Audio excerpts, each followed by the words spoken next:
Hola a todos y a todas, vamos a continuar con la segunda parte del tema estado de indivisión.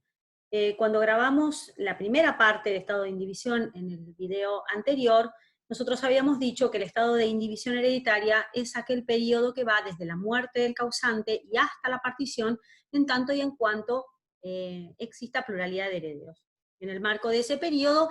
se suceden una cantidad de cuestiones que merece la pena ser abordadas por la problemática que de alguna manera plantean, como por ejemplo, qué es lo que ocurre con el uso y goce de los bienes hereditarios, qué es lo que ocurre con los frutos de los bienes hereditarios, o qué es lo que ocurre con el acreedor personal del heredero con relación a los bienes hereditarios y los acreedores de la sucesión. También el contrato de cesión de herencia es un contrato que solamente puede realizarse durante el estado de indivisión hereditaria, y uno de los temas más importantes que precisamente es el que vamos a abordar en esta segunda parte, que tiene que ver con la administración de la herencia. Con relación a la administración de la herencia, lo primero que debemos decir es que no debemos olvidar que hoy por hoy el Código Civil y Comercial de la Nación incorpora numerosas reglas relativas tanto a la administración extrajudicial de la herencia, lo cual, digamos, esto también es una novedad, porque en el Código derogado Vélez no, digamos, no hacía referencia a la administración extrajudicial, simplemente era abordado por la doctrina y se lo denominaba administrador de hecho,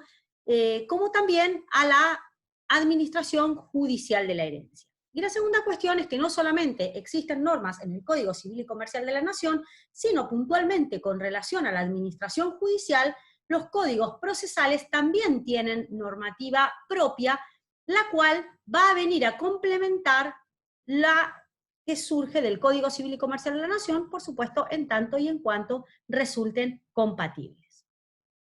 Vamos a comenzar a hablar de la administración extrajudicial de la herencia, y la administración extrajudicial de la herencia se da cuando nos encontramos ante un administrador que no ha sido designado judicialmente. Es decir, este modo de administración puede transitar aún o puede utilizarse aún en el caso en que nos encontremos transitando el proceso sucesorio. Es decir, la diferencia que tiene es si es o no ha sido designado judicialmente.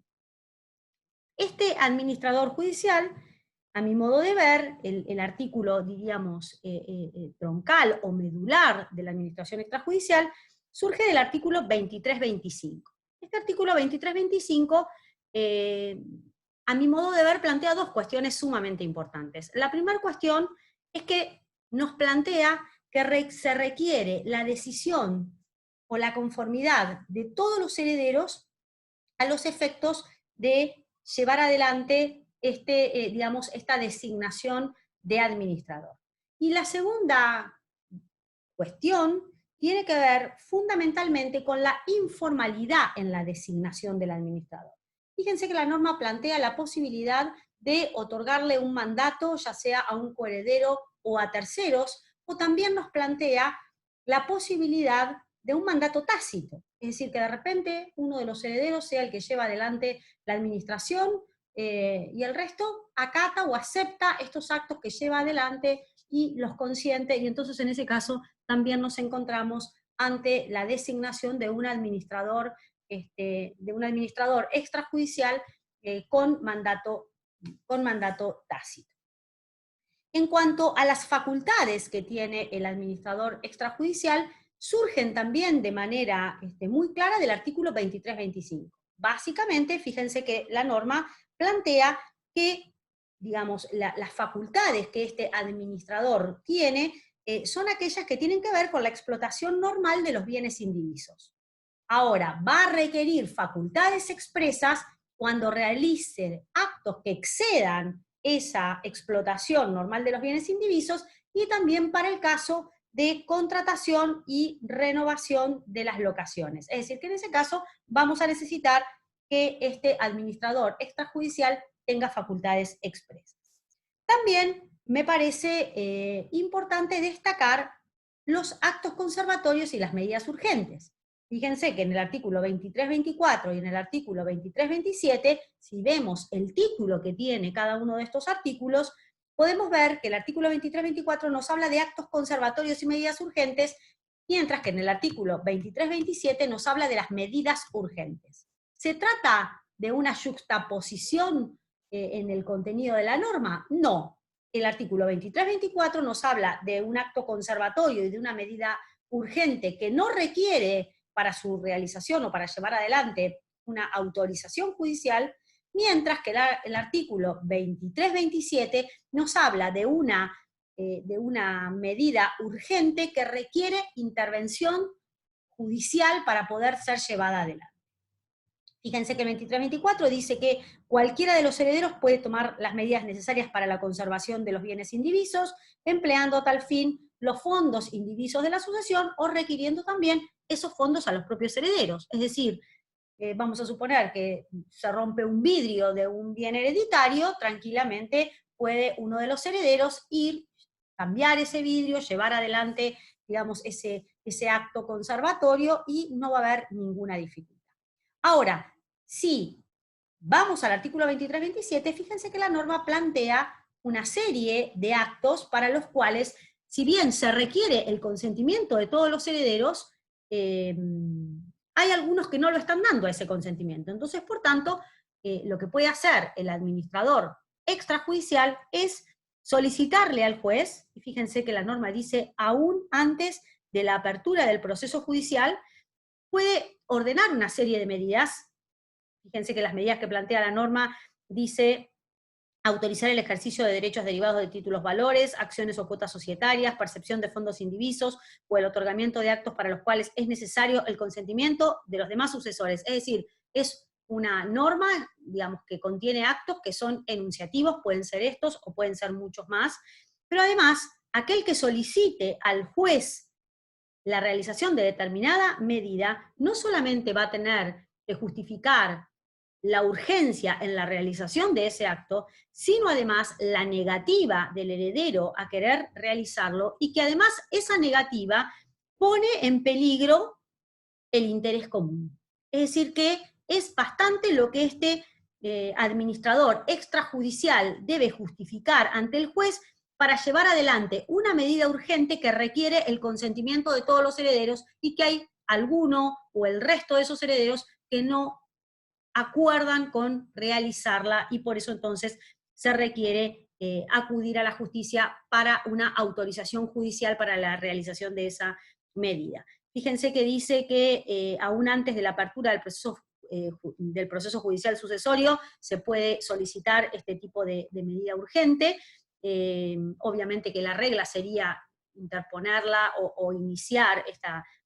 autorización ante el juez del último domicilio del causante, pero me parece también que si estamos ante la realización de un acto urgente, cabría también la posibilidad de poder iniciarlo ante un juez incompetente. Por supuesto que esto va a depender de qué o de cuál es la urgencia de qué se trate y la imposibilidad de acudir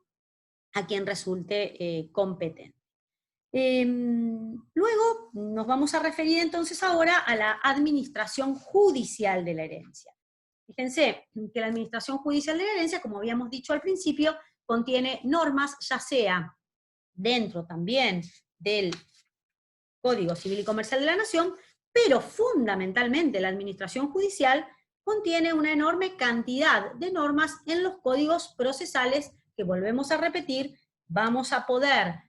o las mismas van a poder ser utilizadas en tanto y en cuanto no se contrapongan con el Código Civil y Comercial de la Nación. Si bien aparece regulada, digamos, todas las funciones y las responsabilidades del administrador judicial, es muy importante también destacar la clasificación que los códigos procesales y provinciales hacen en relación al administrador judicial, porque este administrador judicial puede ser un administrador provisional o un administrador definitivo. El administrador provisional se lo denomina así porque es aquel que actúa desde el momento de su nombramiento o de su designación, por supuesto judicial, porque estamos dentro del marco de la administración judicial, hasta la declaratoria de herederos. ¿Por qué ese límite? Bueno, porque en realidad, como todavía la declaratoria de herederos no ha sido dictada, puede ocurrir que se presenten más cantidad de herederos, que esos herederos, digamos que quienes hayan elegido a ese administrador después resulten no ser herederos, Entonces, por tanto, se nombra a una persona que hasta puede haber iniciado él solo el sucesorio y todavía sus hermanos no se hayan presentado y requiera de un administrador judicial, y por tanto, como es provisorio, va a poder designar. Y por el otro lado tenemos el administrador definitivo, que es aquel que va desde la declaratoria de herederos hasta el cese del estado de indivisión, en el cual ya entonces, como hay declaratoria de herederos y demás, todos los herederos declarados van a poder, ya sea consentir a quien había sido declarado administrador provisional, o en su defecto optar por cambiar el administrador en el caso de que quien haya sido designado no resulte heredero o no estén convencidos en cómo llevó adelante esa administración. Por supuesto que si aquel que fue administrador provisional dictaron la declaratoria de herederos y siguió actuando, no es que no va a tener facultades para seguir actuando, la mayoría de la doctrina dice, se entiende que automáticamente se ha convertido en un administrador definitivo. De todas maneras, me parece que para una cuestión más, diríamos, más prolija, lo bueno siempre es, una vez obtenida la declaratoria de herederos, si vamos a ratificar la actuación de este heredero o tercero, en su caso, designado, ratificarla mediante la designación digamos, o de la conversión, mejor dicho, de administrador provisional a un administrador definitivo. Vamos a ver la designación del administrador. A mí me parece que esto es un punto muy, muy importante respecto a la designación, a cómo se designa el administrador judicial. Y vale la pena que leamos el artículo 2346. Fíjense que dice que los copropietarios de la masa indivisa pueden designar administrador de la herencia y proveer el modo de reemplazarlo. Y luego continúa diciendo, a falta de mayoría. Es decir que lo primero que nosotros tenemos que tener en cuenta, que conforme el artículo 2346, nosotros podemos presentarnos como herederos si tenemos la mayoría y proponer la designación de un administrador. Esta sería la primera instancia. Ahora, en el caso de que no tengamos la mayoría, que entre paréntesis, la pregunta es ¿qué se entiende por composición de mayoría? ¿No? Porque esto no lo estipula el código, esta cuestión ha sido bastante criticada por los autores, aunque la mayoría dice, bueno, estamos hablando, cuando hablamos de mayoría, no estamos hablando de una mayoría numérica, sino estamos hablando de una mayoría de capital. Pero continúa entonces la norma diciendo, a falta de mayoría, es decir, cuando no, digamos, de todos los coherederos, no logramos ninguno imponer una mayoría para poder designar a una persona determinada, dice que cualquiera de las partes puede solicitar judicialmente su designación, la que debe recaer preferentemente sobre el cónyuge supérstite, y en el caso de que no pueda recaer sobre el cónyuge supérstite, en alguno de los herederos, digamos, que hayan sido declarados o que hayan justificado su vínculo, si estamos ante una administración provisoria, y salvo que haya razones especiales que lo hagan inconveniente, entonces se puede designar a un extraño. Por tanto, entonces fíjense, puede ocurrir que nosotros contemos con la mayoría. Si contamos con la mayoría, nos presentamos judicialmente y podemos designar a un tercero, o podemos designar al cónyuge supérstite o a un coheredero. Ahora, si no contamos con la mayoría, entonces nos vamos a presentar para solicitarle al juez, y entonces, en ese caso, si no hay mayoría, el juez está obligado a respetar el orden que plantea la norma. Es decir, primero designar al cónyuge supérstite, y en el caso que ese cónyuge supérstite tenga motivo, fíjense lo que dice la norma, que justifiquen otra decisión, o a falta o renuncia o carencia de idoneidad de este, entonces el juez va a tener que designar a un coheredero. Ahora, pero para que el juez pueda designar a un coheredero, va a tener que justificar adecuadamente su sentencia de por qué motivo deja de lado la designación del cónyuge supérstite, que es el primero al que debe optarse en la designación. Y luego, si tampoco resulta idóneo o hay alguna dificultad, o hay razones, como dice la norma, especiales para que no pueda designarse tampoco un coheredero, por ejemplo, pensemos en un supuesto donde fallece uno de los cónyuges, la cónyuge supérstite padece una depresión muy grande y además tiene hijos que son menores de edad. Entonces, en ese caso, obviamente el juez va a tener que recurrir a un tercero, pero allí va a poder justificar adecuadamente el hecho de recurrir a un tercero. ¿Por qué? Porque el cónyuge supérstite no puede administrar por las condiciones en las que se encuentra, y esos niños o niñas tampoco van a poder administrar, con lo cual entonces va a poder optar por la designación de un extraño. Pero es muy importante entonces tener bien presente el orden de la designación. Si estamos todos de acuerdo, nombramos a quien queremos, al cónyuge, a un coheredero o a un extraño. Si no estamos todos de acuerdo, pero tenemos la mayoría, entonces podemos también imponer a quien nosotros pensemos que es el adecuado. Ahora, si falta la mayoría, es decir, si nosotros no tenemos la mayoría para que el juez designe a quien nosotros imponemos, nosotros digo a quienes contamos con la mayoría, a falta de esa mayoría, entonces el juez, para poder designar, va a tener que respetar este orden que el Código Civil y Comercial de la Nación plantea. También existe la posibilidad, como surge del artículo 2347, que la designación del administrador sea como consecuencia de un testamento, es decir, que el testador designe quién es o quién va a desarrollar el cargo de administrador. A mí me parece que en este caso, si hay un testamento y no va a quedar otra opción, entonces que resulte administrador quien sea el designado en el testamento. Solamente vamos a poder dejar de lado la designación de administrador a quien sea designado por el testamento en el caso o en el supuesto de que estemos todos de acuerdo. Basta que uno no esté de acuerdo para que entonces el designado judicialmente sea aquel que ha sido propuesto en un testamento por la persona durante su vida. En cuanto a los honorarios del administrador, a mí me parece que hay, digamos, se puede obtener de tres formas, ya sea por acuerdo de los herederos, es decir, que los herederos se pongan de acuerdo y entonces esto es lo que se le va a abonar al administrador, por una decisión del testador, es decir, si el testador dice, bueno, yo quiero que se desempeñe como administrador tal persona, pero además que el pago de los honorarios por la administración sea de tanto dinero, entonces en ese caso el administrador tiene dos opciones, o bien aceptar, y por tanto aceptar la remuneración, aun en el caso de que esa remuneración sea baja, o en su defecto, entonces no va a tener que directamente, no va a poder aceptar el cargo de administrador. Y por último, por supuesto, en el caso de la regulación del trabajo que haya llevado adelante, de una regulación judicial por parte de esos honorarios por el trabajo de administrador.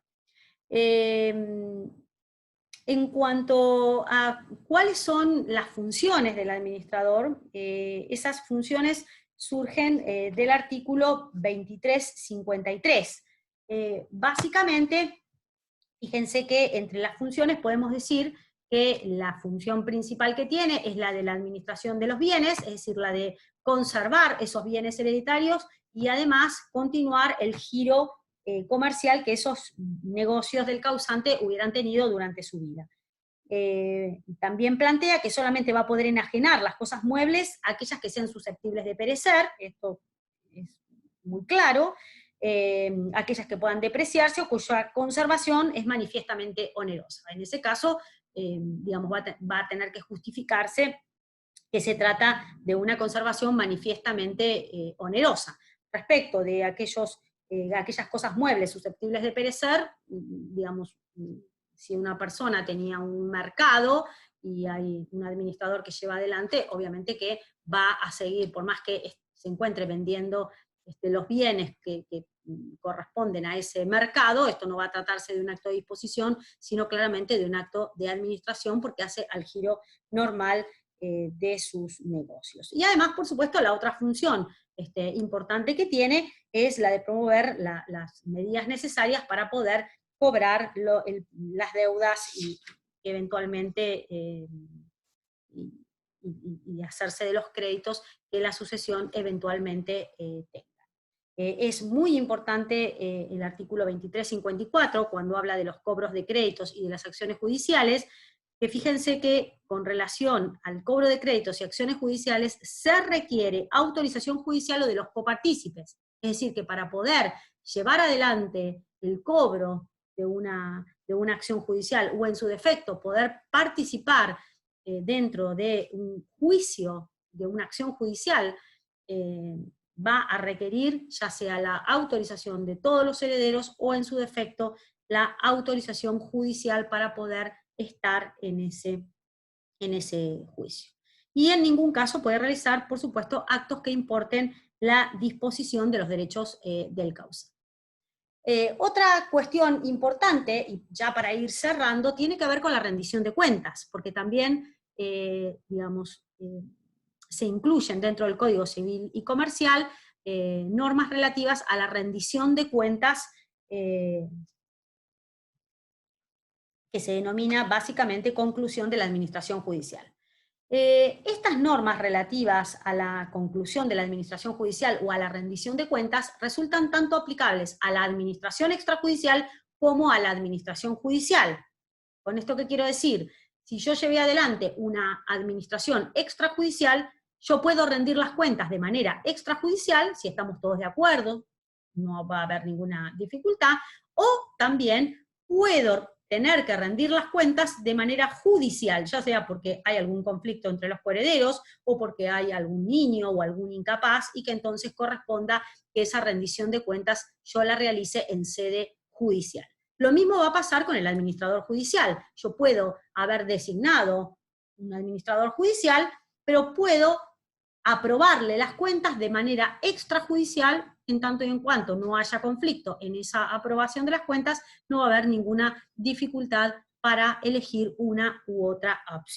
opción. Respecto a la rendición de cuentas, claramente debemos regirnos, en primer lugar, por los artículos 859,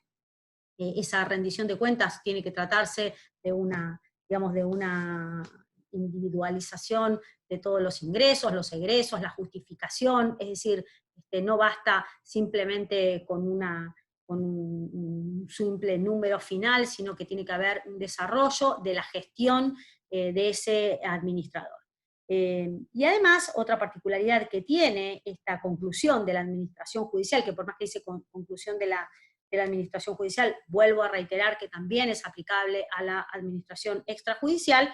es que obliga al administrador judicial a rendir cuentas cada 3 meses. Es decir, que cada 3 meses debe presentar su rendición de cuentas, y estas cuentas deben ser aprobadas conforme surge del Código Civil y Comercial, fundamentalmente del artículo 2355, fíjense que el título es rendición de cuentas. Entonces allí plantea que trimestralmente tiene que rendir cuentas, salvo que acuerden un plazo distinto. Pero lo más importante también para tener en cuenta es que requiere una rendición de cuentas definitiva, lo que luce en los artículos 2361 y 2362. Es decir que, por más que se hayan aprobado estas cuentas de manera trimestral, para la liberación completa de la responsabilidad del administrador, requiere una administración, una rendición de cuentas final, y una vez que esté aprobada esa rendición de cuentas final, y al final también, por supuesto, de su gestión, entonces, a partir de ese momento es que va a quedar liberado este administrador de responsabilidad. Por tanto, entonces, y a modo de síntesis, podemos decir que el Código Civil y Comercial regula la administración de la herencia, la cual puede ser extrajudicial si no tiene la designación de un administrador de manera judicial, o judicial cuando el juez designa judicialmente a un administrador. Y a su vez, ese administrador, según el momento en el cual sea designado, puede ser provisional o definitivo. Y por último, no olvidar que las reglas relativas a la administración de la herencia no solamente se encuentran dentro del Código Civil y Comercial de la Nación, sino que también debemos complementarlas, en tanto y en cuanto no se opongan a las del Código Civil y Comercial de la Nación, con las reglas de los códigos procesales. Y por último, la obligación de rendir cuentas en cualquiera de las dos formas de designación de administrador, ya sea judicial o extrajudicial, la cual esa rendición, si es judicial, debe ser trimestralmente, y además la rendición final de cuentas para quedar liberado totalmente. En el caso del administrador extrajudicial, basta con la rendición final de cuentas para entonces quedar liberado de toda responsabilidad. Bueno, espero que les haya sido de utilidad. Muchas gracias.